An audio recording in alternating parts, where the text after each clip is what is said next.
bisa bertemu lagi di hari Ahad ini dengan keadaan sehat walafiat.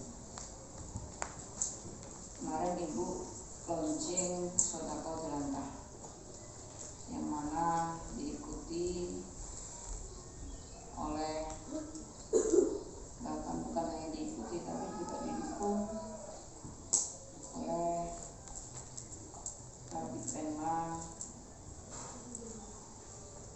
Bapak Haji Samsuri MPD, kemudian Bapak Haji Murali dan Haji Soehadi. Video ini memberikan dukungan penuh kepada kita terkait dengan aksi kita dalam melestarikan lingkungan.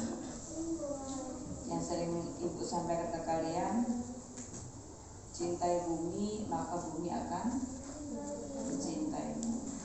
Jaga bumi maka bumi akan menjagamu.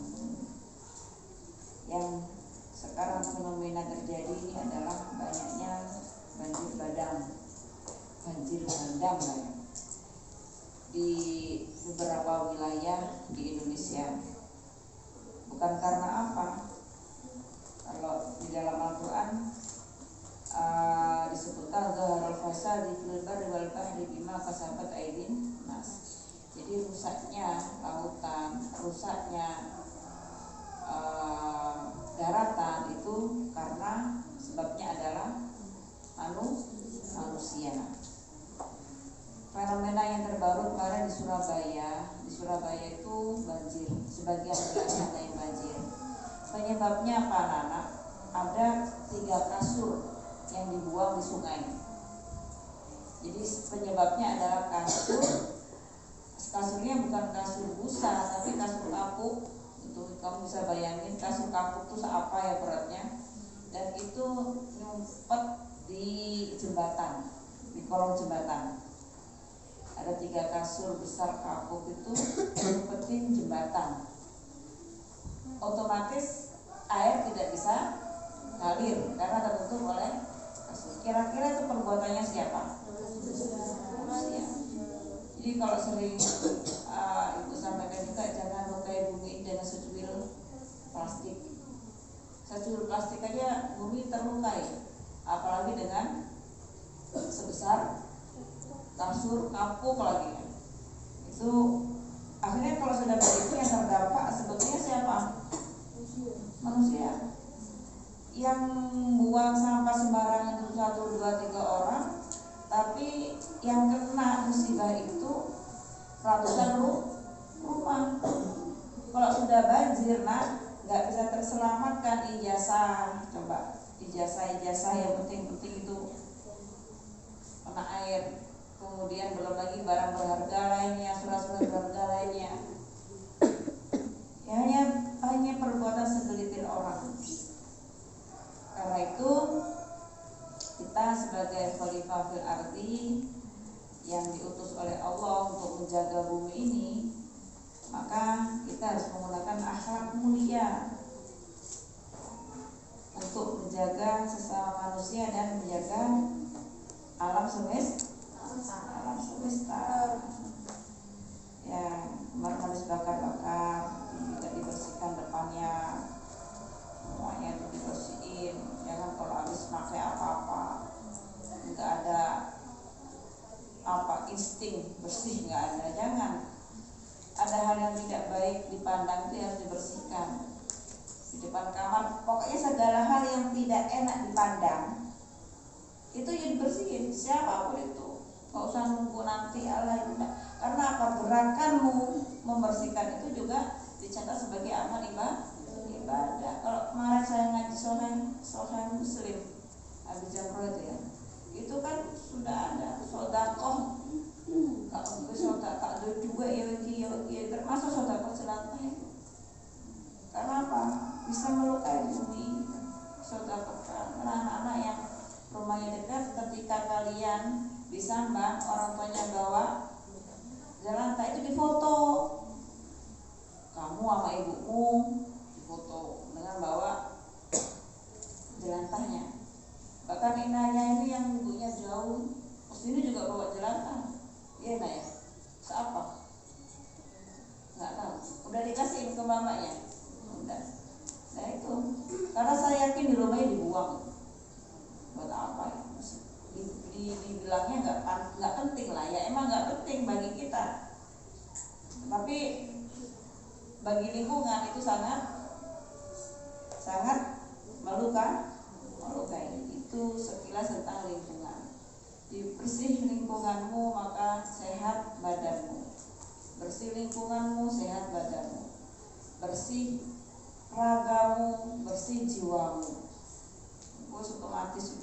Karena kalau kamu lihat ada apapun yang tidak enak dipandang mata, tidak usah pakai nanti, bersihin lah. Oh ya, menggoni dewi, mau nikmati sendiri. Kecuali kalau setelah bersihin kamu pulang gitu, nggak balik lagi ke pondok, nggak masalah, itu juga nggak masalah. Tapi kalau tempat penghunianmu, kamu bercengkrama dengan tempatmu ya di sini, kamu menimba ilmu ya di sini, kamu mengukir cerita juga di sini, bukan hanya cerita tapi juga mengukir sejarah hidup juga di sini. Ya, kalau yang tidak benar-benar itu ya dibersihin, nggak usah nungguin ngobrol. Itu harus ditumbuhkan jiwa seperti itu. Kalau sudah begitu, dimanapun kalian berada, pasti panggilan hati untuk membersihkan alam, menjaga alam nggak ada. Jangan kemudian itu aku. Biarin aja orang yang suka bikin kotor, ya dia pun nanti juga mendapatkan sesuatu atas tindakannya. Ya kamu yang senang bersih itu juga akan mendapatkan imbas dari tindakanmu. Kalau kata orang, kalau kata peribahasa, dia berbuat baik, ia akan mendapatkan balasan baik. Dia berbuat jelek, ya dia akan mendapatkan balasan jelek. Itu sudah. In ahsantum ihsantum li anfusikum wa in asatum falaha. Jadi kamu tuh jangan sampai kemudian getun. Apa getun itu bahasa Indonesia? Nyesel. Kamu jangan sampai nyesel ketika kamu berbuat baik. Aku getun, aku nyesel aku tadi nolong mbak itu. Nyesel aku tadi ngambil sampah itu. Nyesel nggak ada. Itu tadi. In ahsantum li anfusikum wa in asatum falaha. Itu sekilas tentang lingkungan. Anak-anak ibu akan membahas tentang tahajud ini ya. Sudah tidak lingkungan lagi. Tahajud. Kamu setiap malam sholat tahajud tidak? Sholatnya berapa rakaat? 4 rakaat. Gak kepingin nambah? Nambah 2 gitu daripada bengong. Lamamu sholat dengan lamamu duduk, itu lama mana? Dudukmu itu ngaji atau wirid? Nah ya ini masalahnya. Ya ini perkara ini benar ya. Yang bilang Ibnu kok tadi. Nah kalau sudah begitu, akal sehat kita gunakan. Tadi bahkan menengai, doa juga sudah ngatok, sudah doa apa ya sampai minta jodoh yang sebagaimana macamnya itu sudah selesai semuanya. Ya. Akhirnya kan tadi nggak ngapa-ngapain. Nggak ngapa-ngapain ini yang sayang. Ketika malam ya, 1/4 malam, 1/3 malam itu adalah waktu yang mustajabah. Tapi kalau bisa tuh berhenti tuh ketika assalatu wassalamu alaikum. Karena orang tuh kalau ngantuk di kayak sembahyang juga dukir ini lah nolak. Tapi di kayak menang tok, yo setan nih. Kalau kemarin saya ngaji Abi Jamroh itu kan ada ya kata Kanjeng Nabi. Setan ketika adzan dia narik sampai ke pentut-pentut, sampai ke pentut prat mulai. Ketika adzan. Adzan selesai, balik. Harusnya begitu kan. Kemudian ketika qomat, lari setan. Qomatnya lari, balik.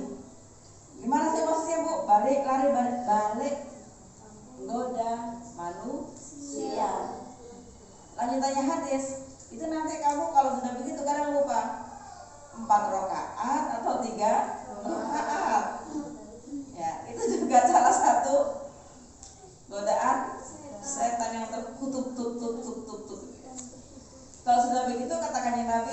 sahwi 2 rakaat,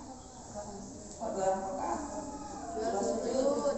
Ya, sujud sahwi 2 sujud. Itu kan begitu. Hadisnya di penutupannya begitu.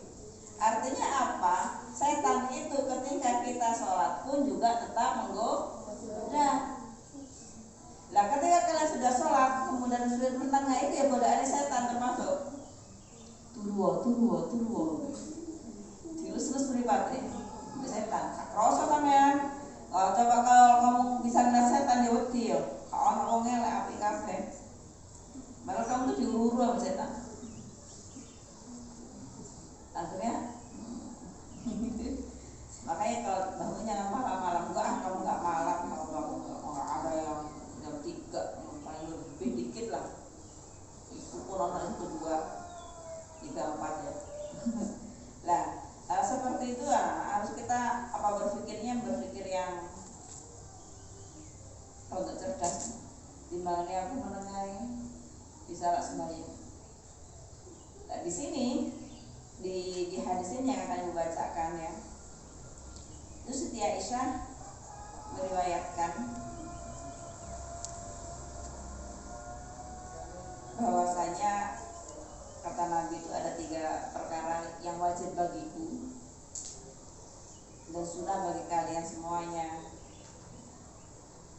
An Aisyah radhiyallahu taala anha Nabi sallallahu alaihi wasallam ana sesungguhnya Nabi bukola dawuh sapa Nabi salah sun utawi 3 perkara alaiya salah sun enggak usah utawi salah sun ada 3 perkara alaiya iku bagi saya fardhu utawi wajib sunnah dan sunnah lakum bagi kalian semuanya rupane al-witru salat witir wasiwaku dan siwak qiyamul laili dan bangun malam. Jadi ada perkara yang wajib bagiku, sunnah bagi kalian. Apa itu? Yang pertama adalah witir. Witir itu sholat pamungkas. Sholat pamungkas, apa pamungkas itu? Apa? Penutup. Witir itu sholat penutup dari sholat-sholat yang ada dalam 1 hari. Ya, kalau kamu nanti baca kitab ya, di situ ada At-Tibyan juga, At-Tibyan di kami dijelaskan. Witir itu adalah penutup sholat. Jadi kalau kalian sholat tahajud dipastikan, maka witir itu dikerjakan setelah sholat tahajud. Tapi umpamane tahajud angel, berarti penutup pun di sholat apa? Isya. Maka witir itu dilakukan setelah sholat isya. Witir itu penutup. Ya paling itu kayak iso kayak iso ditawar-tawar. Berapa paling sedikitnya witir? 1, tapi ya ojo sitok. Ngirit itu jenenge. Sitok kaina sisan ya. Ya kan ngirit ya, kalau kita sholatnya mintanya ngirit, kalau rezeki mintanya banyak. 3 lah, minimal 3. Jadi setelah sholat tahajud itu diakhiri dengan sholat witir. Lah setelah itu apa? Baca Quran. Kamu sudah tepat baca apa biasanya? Baca Asmaul Husna, kemudian diakhiri lagi dengan alam nasyra. 3 perkara ini sudah kalian lakukan belum? Witir sudah setiap malam ya. Kemudian siwak. Nah, yang menarik yang sering kali Ibu sampaikan siwak ini Masya Allah, jadi mau tasbih. Siwak itu paling mana? Siwak ini paling gampang dan ya Allah angel tapi dilakukan apa ya? Siwak kan ya mesti tapi ya apa ya? Siwak ini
istiqomah.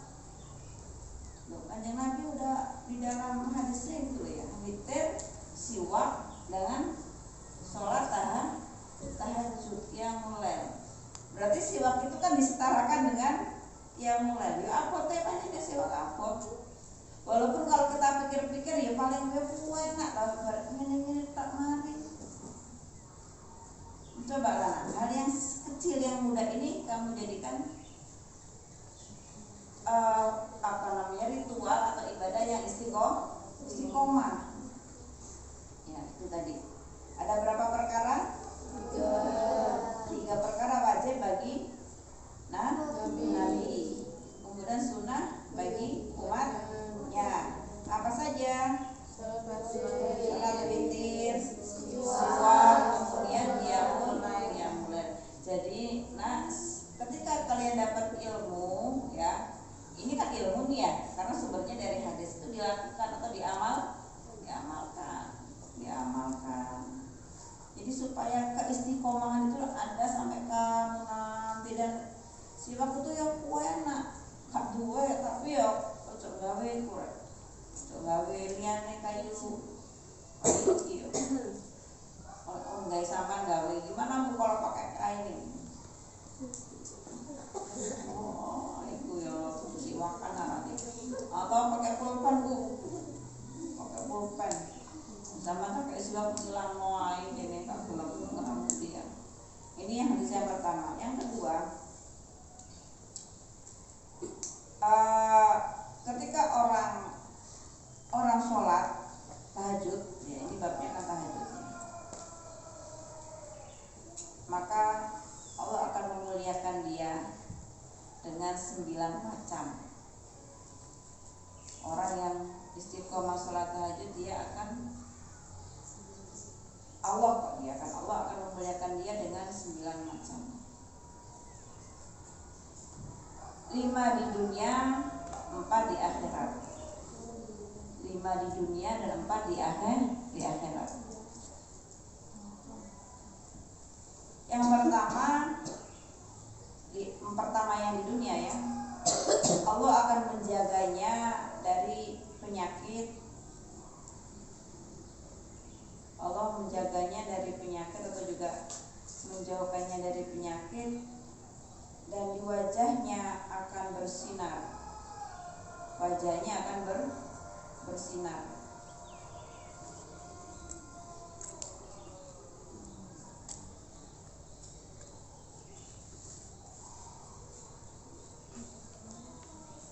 Dan yang kedua, orang-orang yang soleh akan mencintainya. Orang-orang soleh akan mencintainya. Ini kan sesuai dengan tombo ati iku 5 perkarane. Kaping pisan apa? Maca Quran sak maknane. Kaping pindho salat wengi lakonono. Kaping 3 wong kang saleh kumpulono. Kaping 4 zikir wengi ingkang suwe. Kaping 5 apa? Kumpulono. Oh, kan ana sing nduk. Kumpulono wong. Piye kok lali? Sing gak Jawa lho, sing gak Jawa sing Indonesia. Piye? Oh ya lali. Oke, masuk itu mau lah. Masuk lagu Nebi biasa ya. Dulu itu kan kalau masa kecil saya dibuat sholawatan gitu. Sekarang gak pernah denger ya. Bukan salawatan sih itu, salawat ke masuk mulu ya. Salawat kan Allahumma sholli ala Sayyidina Muhammad. Kemudian yang berikutnya, lisannya tidak pernah berkata kotor.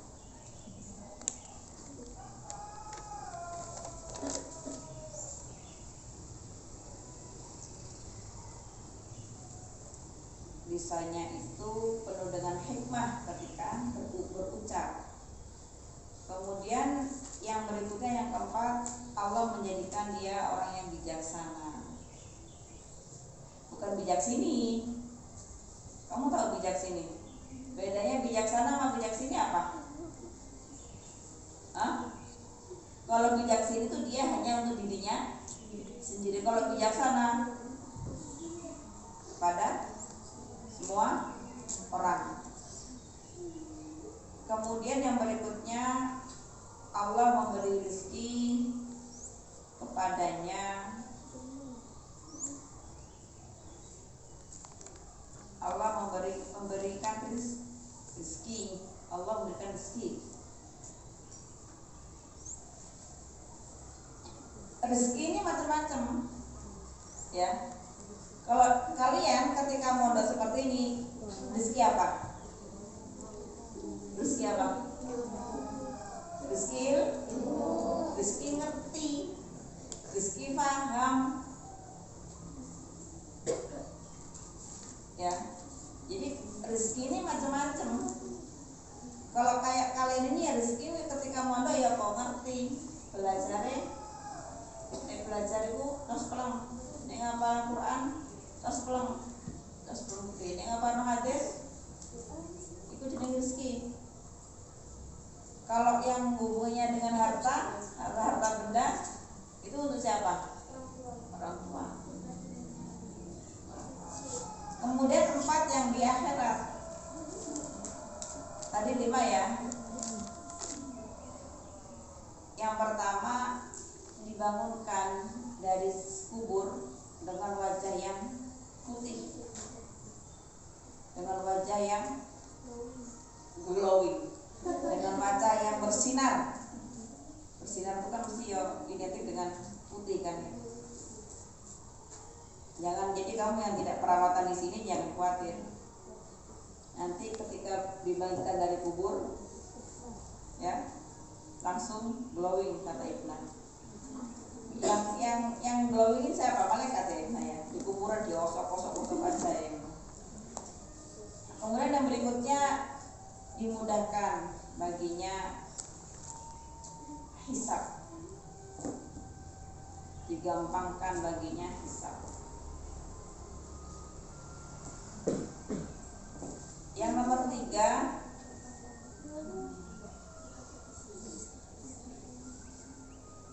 melewati Shiratal Mustaqim seperti kilat yang sangat cepat. Melewati jembatan Shiratal Mustaqim seperti kilat yang sangat cepat.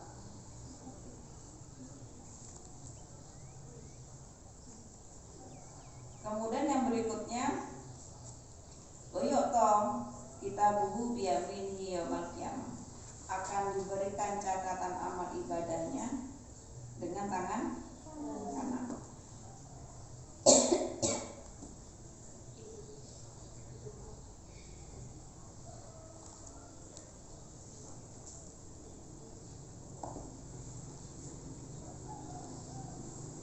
Ini yang didahulukan Kanjeng Nabi Muhammad SAW terkait dengan sholat tahajud. Buyamu yang pernah diceritakan oleh kepala sekolah Tebuireng itu, kalau bagi guru kan beda lagi lah. Kalau kamu mungkin ya yang jelas, kalau kamu pasti doakan orang tua kan ketika pada sholat tahajud itu. Mbok nek dungan aku buka kakak yo, karo yo. Tapi kalau guru, kalau saya selalu kan memintakan muridnya, ya Allah, jadikanlah anak-anak hamba, murid-murid hamba ahli ilmu, ahli ibadah, ahli sedekah. Terangilah pikiran mereka, terangilah hati mereka, mudahkanlah mereka dalam belajar, dan jadikanlah ilmu yang mereka peroleh ilmu yang manfaat, barokah dunia akhirat. Ini mesti wajib itu suatu ayat. Lah ketika tidak sholat tahajud dan otomatis tidak mendoakan muridnya, itu ada sesuatu yang ya Allah, kandungan murid kurek. Tadi malam saya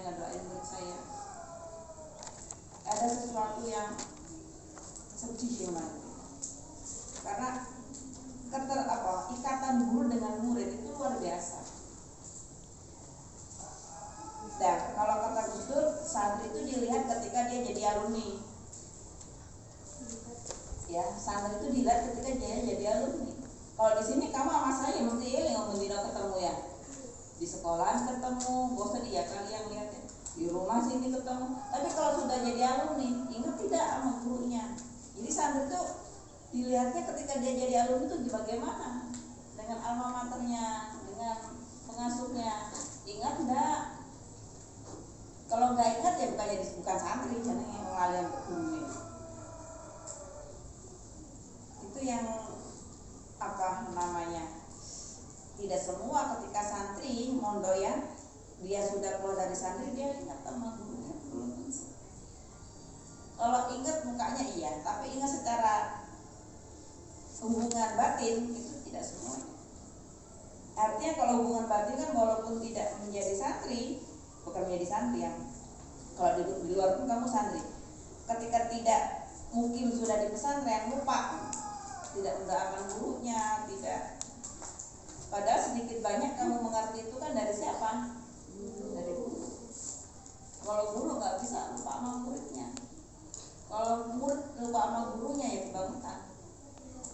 Jadi tidak ada orang sukses yang dia sukses atas jerih payah sendiri, nggak ada. Orang sukses itu pasti ada jerih payah guru di situ. Siapapun itu mau jadi presiden, mau jadi apapun, kecuali jadi mayit ya. Jadi apapun ada peran guru di situ. Jadi jangan kemudian ketika kamu sukses, yang kamu pikir adalah saya sukses karena saya belajar sendiri. Jadi tidak mengakui bahwasanya keberhasilan itu ada tangan kanan orang lain yang menyertai guru. Enggak sama tahajud, terus kerakan guru ya salah. Tapi kan kalau ditermin dari hadis ini, terminan hadis ini orang yang tahajud itu dia kan akhlaknya baik ya kan. Kalau ada orang yang sholat tahajud ternyata akhlaknya tidak baik, itu harus ditarik sebabnya. Berarti dia sholat itu bukan karena lillahi ta'ala. Lihat mas keliru, aku sholat tidak seneni duit kayu wes. Di situ itu mah dapat itu aja, dapat tidak dimarahin udah itu aja. Untuk yang lain-lainnya ya nggak menyertai. Karena itu pentingnya kita ketika ibadah itu kan apa? Ikhlas karena Allah. Ini kan bonus saja kan ya, bonus ketika kita sudah ibadah. Tapi niat awalnya ya jangan aku mau cek itu surga itu deh, surga neraka itu sudah kaplian pangeran. Kita sholat rajin belum tentu juga diterima. Ada orang tidak pernah sholat ternyata dia hanya menyelamatkan binatang, memberi minum binatang, kemudian dia masuk surga juga ada juga kan ceritanya. Pokoknya ibadah itu ikhlas karena Allah Ta'ala. Apa? Saya sholat tahajud ini memang di Qur'annya tahajud bihi ada kan surat yang menceritakan salah satunya Al-Quran yang menyebutkan tahajud itu kan. Wa minal laili fatahajjat bihi nafilatan laka asa ayyab'atsaka rabbuka maqaman mahmuda. Pertanyaan. Sudah ikutin aja itu Quran. Maqam mahmuda antara Allah bagaimana nanti. Ya. Berat sholat tahajud kuat apot. Jadi orang kalau tidak terbiasa bangun malam, jangankan bangun malam, sholat subuh kalau angel. Ya, sholat subuh itu susah. Karena saya kadang melihat kalian irama ngantuk itu memang ya akut ya. Kok menarik cilik-cilik kelas di sana miyah ya. Ya memang sebuah proses sing dhisik di omahe paling tangine ya subuh jam piro lah yang penting sholat subuh gitu kan. Begitu di sini di pondok tapi ada terus mau. Proses itu kan semakin hari semakin baik. Itu proses. Yang kemudian semakin hari tambah nemen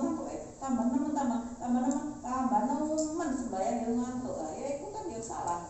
Jadi proses itu membiasakan diri dari yang tidak baik menjadi lebih baik lagi. Kalau waktu datang di sini tidurnya ngantuknya luar biasa, saya pun melek ini semelek lah. Kita semelek ini yang dulu lah itu sudah lebih baik. Jadi setiap hari frekuensi ngantuk itu harus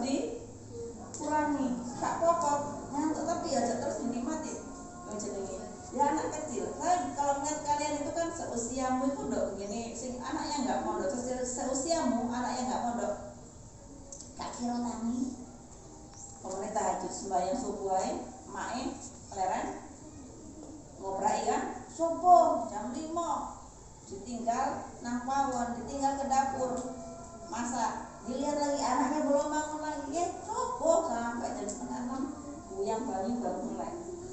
Ya, nah kamu di sini jam 3 sudah bangun, ada ngantuknya itu ya sebagai proses lah. Prosesnya orang kan beda-beda, ada yang memang melekan ini harus tahes ya Allah, orang yang ngantuk masih pas nurul aliyah juga jam gak ngantuk ya. Ini nggak kemudian kelas 1 sanawiyah sing ngantuk, kelas 3 aliyah, kelas 2 aliyah, kuliah apalagi kalau sedang meripat kabeh wong dulu ya. Ya, ini benar ya Bu ya. Seperti itulah ya. Dan besok ujian. Madin. Besok ya. Dipersiapkan dengan sebaik-baiknya. Nanti mungkin jam berapa setelah bersih-bersih saya mau rapat Madin. Saya bawa pendidikan dengan Mbak Emma, Mbak Elma, Mbak Lutfi ya. Jam-jam berapa itu setelah bersih-bersih. Allah alam bisawab.